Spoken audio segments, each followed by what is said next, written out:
In the dead silence of the night, where even computer beeps hide whispers, where every cabin holds not just work, but waiting. This is the story of Emily, a new joiner who on her first night shift found herself caught by an ancient spirit behind the office walls. Have you ever gone alone to the washroom in the night shift? If you have, don't you dare look back. Some stories aren't part of office policy. Some files never close, and some shifts keep running, whether the living work or the dead. This is Emily's story, the new joiner who stepped into the office night shift for the very first time. What she didn't know was, someone else was waiting there for her. Someone who can never leave, and will never let her go. On first night shift, the rain pours hard outside the office tower. It's 9:15 p.m. Emily sits alone at her desk on the night shift for the first time. Jake, smiling, "Welcome to the new shift, Emily. But don't go to the washroom alone." Emily, laughing, "Why? Is there a ghost?" Jake, seriously, winking, "Not sure. Someone once said a girl took her life here." Emily smiles, but a small shiver runs down her spine. Emily walks to the washroom. The drip of water, dim light, foggy mirror. While washing her face, she sees a shadow in the mirror. Suddenly, the washroom door slams shut by itself. Emily, turning around nervously. Is someone there? In the bathroom corner stands a girl, white shirt, black skirt, hair tied up. She smiles gently at Emily. Emily returns a faint smile and asks, "Who are you?" The girl looks deep into Emily's eyes and replies softly, "I'm new too. My name is Maria. And you?" Emily nods. "I'm Emily. Nice to meet you." Maria extends her hand, smiling faintly. "I like talking, but everyone leaves too soon here." Emily smiles back. "Oh good. Happy to meet you." They talk briefly. Emily assures Maria she'll meet her later and heads back to her desk. That night and after, Maria appears again and again, in corridors, in the conference room, on the stairs, silently sitting. One night, Emily sees Maria sitting in the computer lab's darkness. Startled, Emily quickly walks inside. Maria, with a soft smile, "You're different, Emily. You hear me. I like meeting you." Emily, smiling nervously, "Yes, but how do you appear everywhere suddenly?" Maria softly says, "I like it here, but everyone ignored me, except you." Day by day, Emily and Maria's strange friendship deepens. Maria comforts Emily's loneliness, but one day during lunch, Emily is sipping coffee with Jake. Maria watches from afar. Her eyes turn red with anger. Emily noticed and approached her. Maria, with an angry voice, "Why were you talking to someone else?" Emily nervously, "No, Maria, he's just an office friend." Maria, cold and firm, "I don't like it when you laugh and talk with others." The next day, Emily laughs with Sarah in the canteen. Suddenly, a coffee cup crashes behind her. Emily turns sharply and sees a message on the wall. "You belong to no one else, only to me." Emily panics, but the writing vanishes. Maria becomes jealous and angry each time Emily talks to others. Once, when Emily goes to the washroom alone, the door slams shut again. The tap turns on by itself. Maria appears and says, "Why are you talking to others?" Emily replies, "We all work here together. What's wrong with that?" Maria, angrily, "I don't like those selfish people. I chose you, and now you belong only to me." Emily breaks down, silent tears rolling down. After a moment, the door opens by itself, and Emily leaves trembling. Later, a colleague, Sarah, finds Emily alone in her cabin. Sarah asks, "Emily, are you okay? I saw you talking alone in the washroom, but no one else was there." Emily looks at Sarah and replies, "I wasn't alone. I was talking to my friend Maria." Sarah's face turns pale with fear. Sarah, whispering, "But Emily, Maria died a year ago." Emily's world shatters. She realizes she's been talking to a spirit. Her hair stands on end. After then, she slowly started keeping her distance from Maria. But Maria haunts every mirror, every corner. Emily even finds Maria's hair in her desk drawer. In her lunchbox, strange notes appear. Just me and you.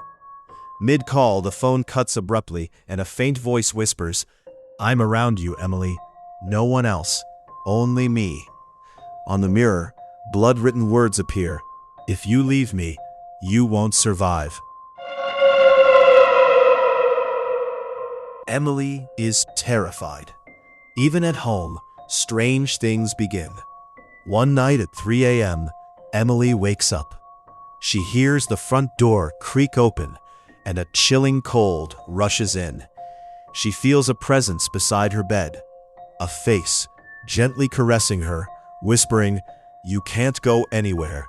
Now we are one." She jolts awake, eyes wide in horror.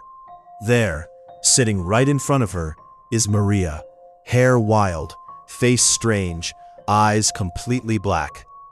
Maria laughs loudly and vanishes. The next day at the office, Emily looks exhausted and scared. Sarah approaches her gently. "Why are you upset, dear?" Emily tells her everything. Sarah comforts her. "Don't lose hope. Everything will be fine." Jake, Sarah, and the rest sense the Maria's spirits return back. Emily, worn out, returns home and falls asleep. At 3 a.m., she wakes again to footsteps on the balcony. She looks outside and sees Maria standing there, hair fluttering, face now rotten and terrifying, eyes black as night. Maria, slowly approaching. "Did you think I was only in the office? I'm with you now, forever." Emily screams, but no sound comes out. She faints. The next morning, Emily asks Sarah in a trembling voice, "Who was Maria?" Sarah explains, "Maria worked here, a sweet girl who was harassed by a senior. She accused him, but no one listened. She sank into loneliness, and one night jumped from the balcony near the bathroom. Her spirit stayed behind, roaming, chasing those who are alone, just like her." Emily is completely scared now. Later in the computer lab, lights flicker and go out. Emily is alone in her cabin when a message appears on the screen. "Emily, you belong to me." Behind her stands Maria, face burnt, hair loose, black eyes glaring. Maria, in a terrifying voice, "I will never leave you." Emily screams loudly. Hearing her cries, Sarah, Jake, and others rushed in, and they found Emily frozen, as if she saw something unimaginable. They help her out of the lab, and things return to normal. Near 2:45 a.m., Emily goes to the storeroom for work. The CCTV flickers, and she notices an old file. She opens it to find complaints by Maria, documenting mental harassment and threats by Senior, whose name is George. Maria worked under George, who constantly harassed her behind closed doors, poor treatment, and abuse. In the file, Maria begged, "Please transfer me from the night shift." George replied coldly, "Either work quietly or resign." The next day, out of harassment, Maria jumped from the office balcony. Emily reads this and freezes, tears streaming down her face. Meanwhile, George sits alone in his cabin. Suddenly, the lights flicker, the window slams open, the computer screen turns on by itself. An email shines in his inbox. "I am here, Maria." George, frightened, "Who is this? Don't joke." He slowly turns back. A shadow creeps up the wall. Hair wild, face twisted beyond recognition. The balcony door creaks open on its own. George runs, but suddenly, darkness. A soft whisper echoes, "Why did you do this to me? Now you'll go where I went." George somehow manages to escape, but when he returns to the office, something has changed. He stops talking to anyone, just stands near the window, staring, as if someone is calling him. One night, he walks toward the balcony again, but Sarah grabs his arm, worried. "Are you okay, George? What's happening?" George trembling. "Maria's back. She's watching me everywhere." Sarah tries to calm him down.